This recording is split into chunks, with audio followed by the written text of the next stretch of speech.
Hello everyone, welcome and welcome back to my YouTube channel Nidhi Nitin Nehra blogs. Hope so आप सब अच्छे हो कि मैं भी काफ़ी अच्छी हूँ। आज मैं काफ़ी दिनों बाद एक ब्लॉग ला रही हूँ।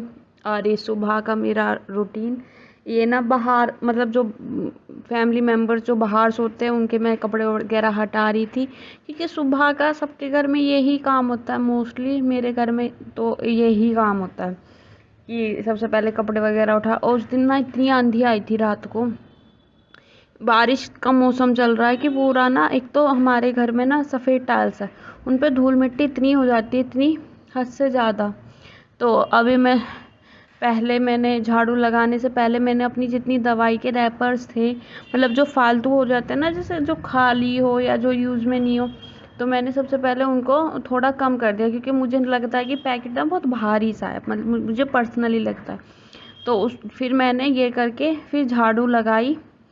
झाड़ू पोछा जो सुबह का रूटीन होता है वो, क्योंकि जिस दिन कोई ऐसी, वैसे तो मैं रेगुलर में ही डस्टिंग करती हूँ, बट जब कोई भी ये हो ना, आंधी आ जाए, तूफान आ जाए, तो हमारे घर में ना अंदर तक बहुत अच्छी वाली धूल हो जाती है।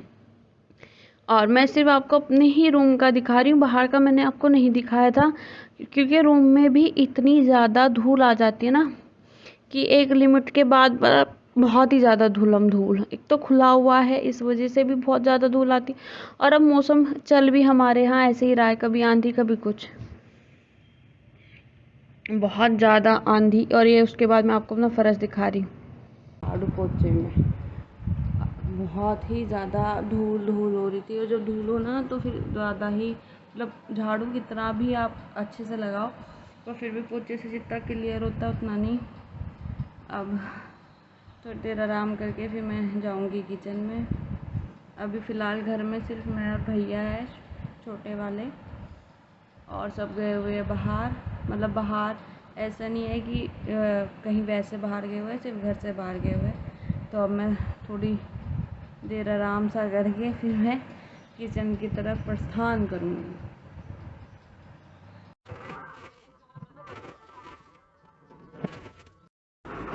मेरे हाथ की हालत फ़िलहाल ऐसी है, देखो आपको दाने दाने दिख रहे होंगे ना।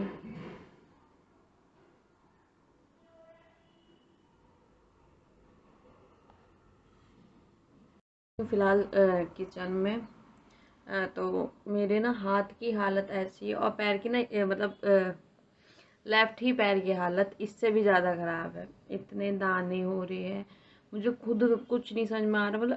इतनी ज़्यादा खुजली, इतनी ज़्यादा खुजली। एक टाइम तो ये था कि अब तो ये बहुत, ये 75% मुझे आराम मिल गया। मुझे इतना बुरा हाल था कि मेरे सारे बॉडी पे ना ऐसे दाने हो गए, छोटे छोटे छोटे छोटे। इतना बुरा मेरा हाल था तबीयत में। अभी भी काफ़ी है, जैसे मैंने आपको दिखाया भी, ये देखो अभी भी काफ़ी है। बट ये है कि इतनी बुरी वाली खुजली नहीं, वरना मेरा बहुत सब कह रहे थे कि कपड़े से खुजा के देख लो, कि जो सूती कपड़ा नहीं होता उससे खुजा लो, उससे भी मुझे कुछ भी आराम नहीं। मैंने जितने लोशन मुझे पता थे मैंने सब लगा लिया, सब कर लिया ट्राई, बट मुझे बिल्कुल आराम नहीं मिला। अब जाके मुझे थोड़ा ये है कि हाँ, ये अब होता है कि टाइमली खुजली होती है, कि जैसे सुबह हो गई, फिर 4-5 घंटे बाद हो गई। पहले तो ये था कि कंटिन्यूसली हो रही। अब पैर की हालत ना अभी भी मैं आपको दिखा नहीं सकती, लेकिन इससे बहुत ज़्यादा बेकार है। बट ये है कि अब धीरे धीरे शायद आराम मुझे लग जाएगा। अब पता, मैं किचन में आके ना बैठ के, ऐसा नहीं मुझे काम नहीं है, मुझे बहुत सारा काम है। मैंने सिर्फ अभी आटा ना जिता के रख दिया, जो आटा होता है ना, पीस के आया था। और मैं बैठ के सोच रही हूँ यार कहाँ कैसे शुरुआत करूँ, और करना तो है, देखती हूँ।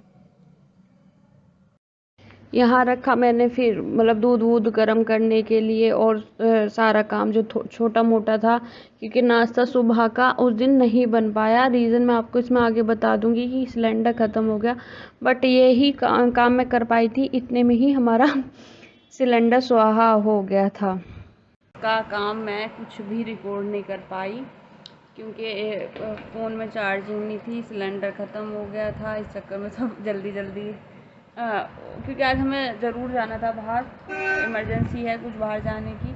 अब मैं इनकी इतनी सारी पैंट्स ले जा रही हूँ जो सही करवानी है। बाहर जा रहे हैं मैं, ये और मम्मी, क्योंकि रात इनकी थी, इन्होंने छुट्टी ली थी काम की वजह से।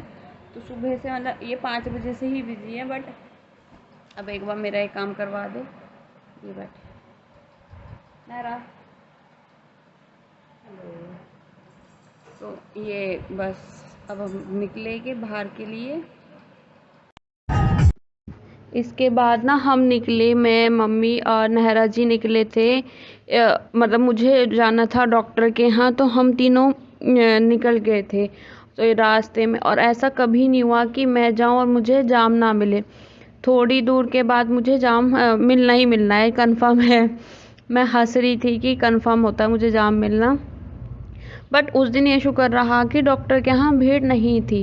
मैंने आपको अपने हाथ भी दिखाया, मेरा मतलब एलर्जी एक लेवल से ऊपर हो चुकी है, इसलिए मुझे बार बार भी डॉक्टर के जाना पड़ रहा है। और ये मुझे एक तो ये जब से ये बन रहा है ना, ये ट्रेन वगैरह का, तो बहुत ही ज़्यादा जाम है। और ये हम बैठे इंतज़ार कर रहे थे डॉक्टर के यहाँ से। पर मैंने ना वहाँ कुछ भी शूट नहीं किया, मुझे पर्सनली अच्छा भी नहीं लगता। और फिर हमने एक एक बर्गर खाया, भूख लग रही थी बहुत तेज़। उसके बाद हम आए थे घर, और बीच में हम कहीं नहीं गए, बस यही हमने किया। फाइनली अब बज रहे 2:30। अभी जस्ट अभी घर आके मैं बैठी हूँ, पानी पिया है आके। और अब नितिन को जाना पड़ेगा एकदम कहीं इमरजेंसी में, मतलब उनका ऑफिस भी है नाइट का, लेकिन उनको अभी फ़िलहाल जाना पड़ेगा। CTET का नोटिफिकेशन आ चुका है। मतलब जिन्होंने कभी CTET का एग्ज़ाम नहीं दिया है, या जो फर्स्ट या सेकंड अटैम्प्ट में पास नहीं हुए, उन सब के लिए एक अच्छी खबर यह है कि CTET का नोटिफिकेशन आ गया है। वैकेंसी का आना है, लेकिन CTET का तो आ गया है। तो जो भी फॉर्म वगैरह फिल करना चाहते हैं वो जाके अपना फॉर्म वगैरह फिल कर सकते हैं। ये अच्छी बात है कि CTET आ गया है। होप्स तो जल्दी ही वैकेंसी आ जाए कहीं ना कहीं, तो वो भी बहुत अच्छा होगा जिन्होंने क्लियर कर रखा। लेकिन जिनका CTET या UPTET ही क्लियर नहीं है, उनके लिए मैं बीच में आपको बता दूं कि CTET का नोटिफिकेशन आ गया।